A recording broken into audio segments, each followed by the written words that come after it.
Ladies and gentlemen, boys and girls, children of all ages, Ari and Big Mike are proud to present the greatest podcast in the world. No snowflakes allowed, and summer is coming. This is the podcast that was started by two guys on cigar night. So, tell me, Mike, what do we got today? What do I have today? Well, I tell you like this. I'd like to continue what we were talking about with Greta, and all the fallacies and all the issues that we have with that. And, why don't you introduce us into the topic, and then we'll get into it. Sure. Shortly after the war in Gaza started, Greta Thunberg injected herself into the fray, and she had herself photographed with several of her friends. In the photograph, they had, in addition to people with signs saying "Free Palestine," "Climate Justice Now," and of course, Greta herself had a sign that says "Stand with Gaza." Right behind Greta was a stuffed toy. And you know what kind of toy that was? It was an octopus. You know what that might mean? We have some ideas of what that might mean.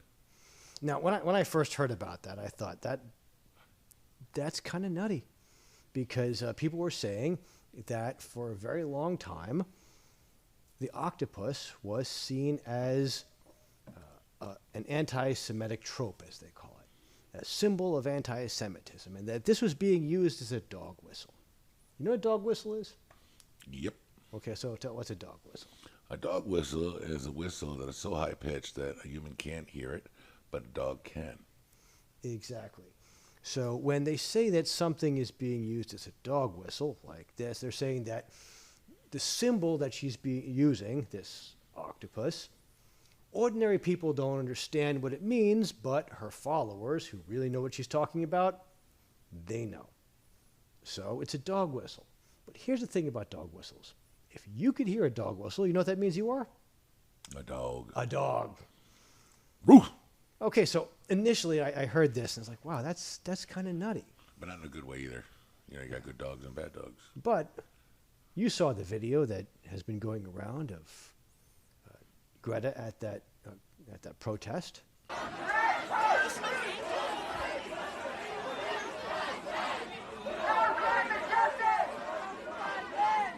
No climate justice on occupied land. No climate justice on occupied land. No climate justice on occupied land. And once I saw that video, it occurred to me that maybe she really was trying to say something with that octopus.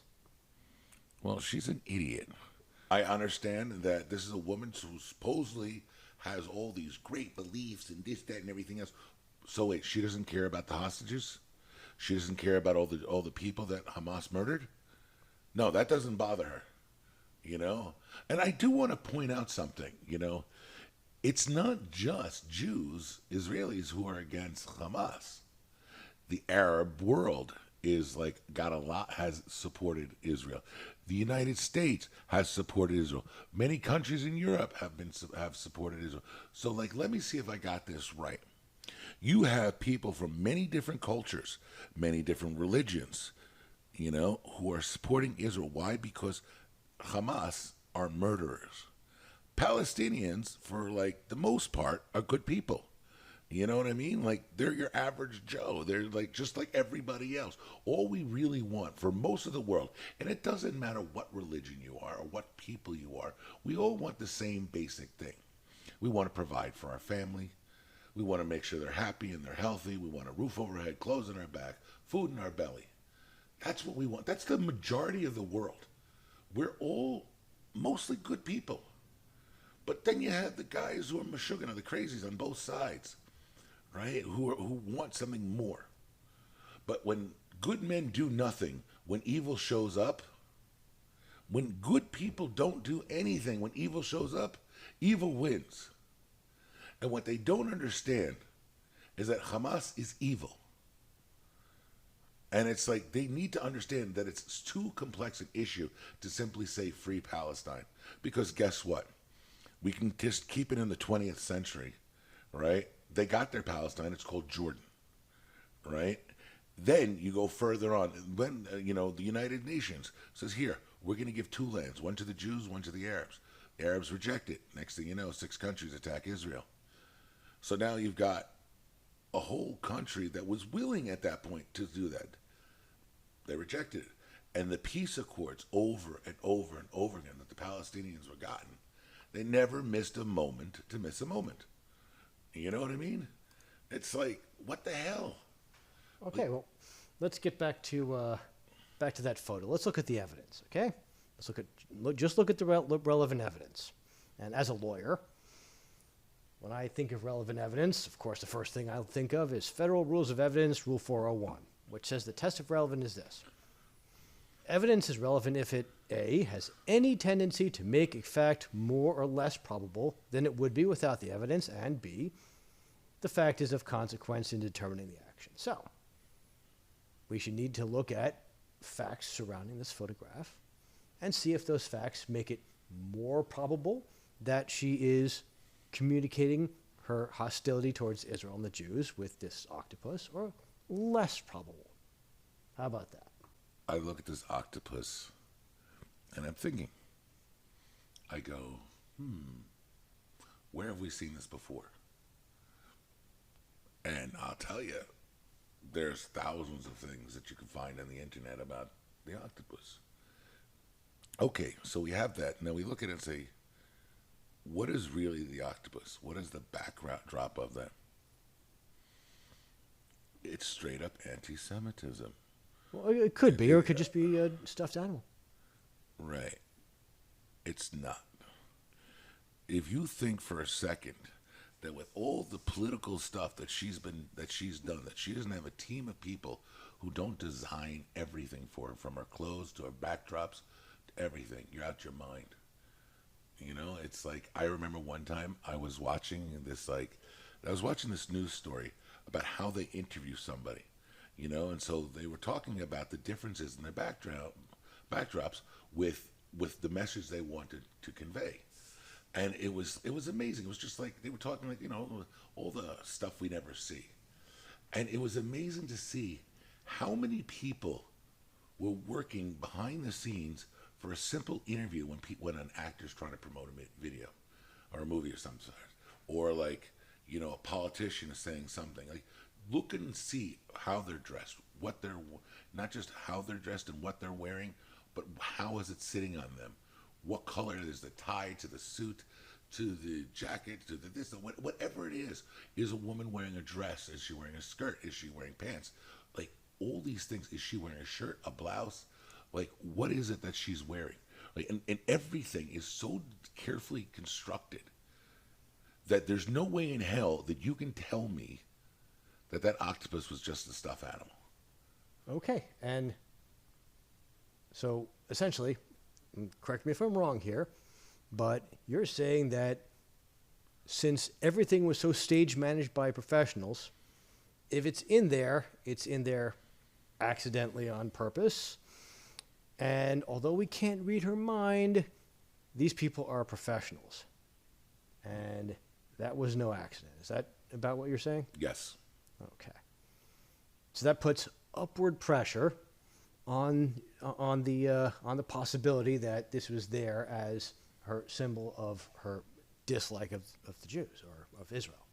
Okay. How about her defense that she is somewhat mentally ill and that she needs her stuffed animal as something to give her comfort when she gets anxious? Do you think that defense holds water? Do I think she has some sort of mental issue like that of a child actor? You know, it's like, what's the problem with child actors? Child actors didn't have a childhood where they learned the same tools that every other human being learns as they're growing up. Why? Because they're famous and they've been thrown money, and so they become spoiled and they get entitled, and they don't learn humility. They don't learn a lot of things. Well, when did Greta come up on the scene? When she was 14 years old, right? She still hadn't learned a lot. And do I think that she could have anxiety or depression or any one of 100 different mental illness? Yeah, I don't doubt that she could. Or I'm not going to say yay or nay. I'm not her doctor. I'm not her psychiatrist. I'm not her therapist, right? So she could. However, she could have also had a teddy bear. She could have had a stuffed alligator, stuffed giraffe. My daughters had millions, it seemed. I didn't realize it was probably like 15, but it seemed like they had millions of stuffed animals when I was a kid. Everything from a purple dragon to a fish, like to teddy bears and whatever. But that's what they had because, they were kids. And that's fine. That's 100% okay. But if you're doing a video like this, you know exactly what you're doing if you're setting up, an octopus right there. But she goes out and gives a speech in public. Let's look at that video from just a couple days ago where the guy grabs the microphone away from her. You see that part there where the guy grabs the mic? Look at her face. Look closely at her face there. You notice anything? When you're smiling, keep on smiling. But more than that, look.